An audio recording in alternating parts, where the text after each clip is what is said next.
అది యాదృచ్ఛికంగా జరిగిందో ఇంకోటి జరిగిందో తెలియదు కానీ సుమగారు మేకల సత్యాన్ని పట్టరండిరా అని చెప్పి తీసుకురమ్మంటాడు. తీసుకెళ్ళి ఒక మేకలు ఉంటాయి గ్యాప్లో, షార్ట్ గ్యాప్లో ఎన్ని ఉన్నాయిరా అన్న.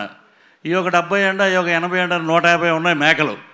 డైరెక్ట్గా రండి, 150 మేకలు ఉంటే లాస్ట్ సినిమా అయిపోయాక ఇంకో సీన్ ఉంది. నా బాంబర్దులు రాగానే నన్ను రిలీజ్ చేస్తారు. కరెక్ట్గా లెక్కేస్తే 11 ఉన్నాయండి. ఇది ఏంటో నాకు అర్థం అవ్వాలి. చాలా కష్టపడి తీసినాం సినిమా.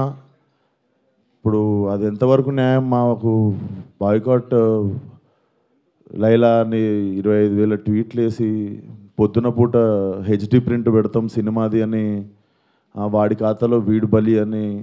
నాతో ఏం శత్రుత్వం ఉంది బాస్ మీకు? నన్ను లాగితే ఏమొస్తుంది చెప్పండి? అది మా కంట్రోల్లో జరగలేదు. నేను చెప్తున్నా, సావు గారు కానీ నేను కానీ మా ఎదురుంగి జరిగి ఉంటే మేము అప్పుడే వెళ్ళి మైక్ గుంజుకునేటోళ్ళం, చేతులకి వెళ్ళి పక్కా చేసేటోళ్ళం. అది మేము కూడా ఇంటికి వచ్చాక చూసుకున్నాం. ఎందుకంటే బయటికి గెస్ట్ని రిసీవ్ చేసుకోవడానికి వెళ్ళాం, తిరిగి వచ్చాము. తిరిగి వచ్చేలోపు ఇది జరిగింది. సార్ సారీ సార్, మా ఈవెంట్లో జరిగింది, మా స్టేజ్ మీద జరిగింది, మా ఈవెంట్లో జరిగింది. ఆ వ్యక్తికి నాకు ఏ సంబంధం లేదు.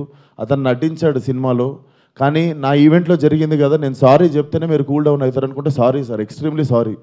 నా సినిమాని చంపేయకండి అంతే. మీకు కాదు సార్, వాళ్ళకే చెప్తున్నా సార్, మీకు కాదు. అండ్ ఆ గొర్రెలు అట్లా లెక్క ఏం లేదు. ఎన్ని గొర్రెలు ఉన్నాయి అన్ని గొర్రెలే ఉంటాయి, దాంట్లో అట్లాంటి లెక్క ఏం లేదు. అది సార్. అండ్ మేము ఏ వ్యక్తితో మేము మాట్లాడి దీన్ని ఇంకా లాగదలుచుకోలేదు. ప్లీజ్ మా సినిమాని 2 రోజుల్లో జనాల్లోకి వెళ్తుంది. సపోర్ట్ లైలా అంతే. 25,000 ట్వీట్లు వేశారు బాయ్కాట్ లైలా అని చెప్పి. వీడి ఖాతాలో ఇంకోటి బలి అంటే ఖాతాలో బలి ఎందుకు కావాలి సార్? అంటే మేము ఒక సినిమా తీసినప్పుడు 100 మందిలో ఒకడు తప్పు చేస్తే 99 మందిని మనము ఎలిమినేట్ చేసేద్దామా? సినిమా వాళ్ళు అంటే ఒక టైంకి చాలా ఈజీ టార్గెట్ అయిపోతామా?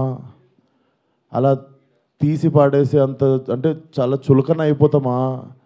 సంబంధం లేనిది వచ్చి అంటేసుకుంటుంది మాకు, దానికి మేము సమాధానం చెప్తుంటాము. ఆ వ్యక్తి అది మాట్లాడినప్పుడు ఆ వ్యక్తి అనుభవం అంత ఉండదు సార్. నా వయసు, నాది 29, 30 వస్తే, మార్చి వస్తే. ఆ వ్యక్తి అది మాట్లాడుతున్నప్పుడు నేను కానీ ప్రొడ్యూసర్ గారు కానీ చిరంజీవి గారు వస్తున్నారంటే రిసీవ్ చేసుకోవడానికి బయటికి వెళ్ళాము.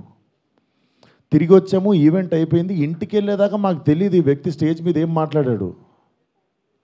అండ్ మేము సినిమాలో అలాంటి సీన్ ఏం పెట్టలేదు. అతను లోపల వేసినప్పుడు ఎన్ని గొర్రెలు ఉంటాయో అతను సినిమా లాస్ట్ దాకా కూడా అన్నీ గొర్రెలు ఉంటాయి. అండ్ మాకు అతను మాట్లాడిన దానికి సినిమాకి వీటికి ఏం సంబంధం లేదు. మీరు అతని మీద కోపం మా సినిమా మీద చూపించడము. ముఖ్యంగా చాలామంది కష్టపడ్డాం సార్ ఈ సినిమాకి. అట్లా సినిమా రాకముందే చంపేయకండి. అండ్ మరీ అంత అంత చులకనగా నాకు అర్థం కావట్లేదు ఏం మాట్లాడారు. బాయ్కాట్ లైలా 25 ట్వీట్లు ఏంటండి? 25,000 ట్వీట్లు ఏంటండి? సార్ కొంచెం అట్లా అరవకండి సార్, నా మీద కొంచెం మెల్లగా మాట్లాడండి. అరవకండి. ఇప్పుడు ఆల్రెడీ బాధ చెప్పుకుంటూ ఉంటే